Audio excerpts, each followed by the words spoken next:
ప్రభుత్వం నిర్దేశించిన కొనుగోలు కేంద్రాల్లో ధాన్యాన్ని విక్రయించాల్సిందిగా ఆలేరు ఎమ్మెల్యే బీర్ల ఐలయ్య స్పందించారు. ప్రభుత్వం కల్పించే మద్దతు ధరను పొందాలని దళాలను ఆశ్రయించొద్దన్నారు. అలాగే వ్యవసాయ మార్కెట్ యార్డ్లో ఏర్పాటు చేసిన ధాన్యం కొనుగోలు కేంద్రాలను ఎమ్మెల్యే ప్రారంభించారు.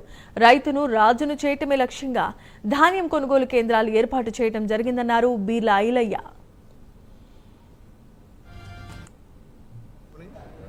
రైతన్నలకు వాళ్ళు పండించిన ధాన్యాన్ని ప్రభుత్వానికి అమ్ముకొని రైతన్నలు ఎవరు కూడా దళారులకు మోసపోవద్దు.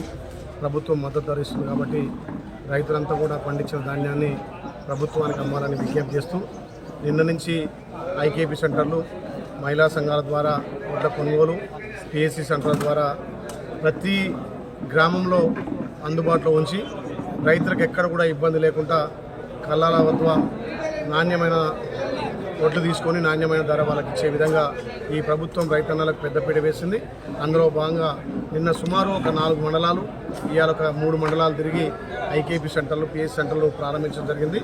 ఇది రైతులకు ఒక వరంగా గతంలో దివంగత రాజశేఖర రెడ్డి గారు ఏదైతే ఐకేపీ సెంటర్ల ద్వారా మహిళలతోటే కొనుగోలు చేసి మహిళలకు పెద్దపీట వేసింది కాబట్టి ప్రజాప్రభుత్వం కూడా గౌరవ ముఖ్యమంత్రి రేవంత్ రెడ్డి గారి లక్ష్యం తెలంగాణలో 1 కోటి మంది మహిళలను పోటీ చేయాలనే లక్ష్యంతో ఈ ప్రభుత్వం ముందుకు పోతుంది. కాబట్టి ఈ రైతులు పండించిన ధాన్యాన్ని కూడా మహిళా సంఘాల ద్వారా పెద్ద ఎత్తున కొనుగోలు చేయాలనే లక్ష్యంతో ఇలా మహిళలకే పెద్దపీట వేసినాం. దీన్ని రైతన్నలు వినియోగించుకొని ఎక్కడ కూడా మీరు దళారులకు మోసపోవద్దు.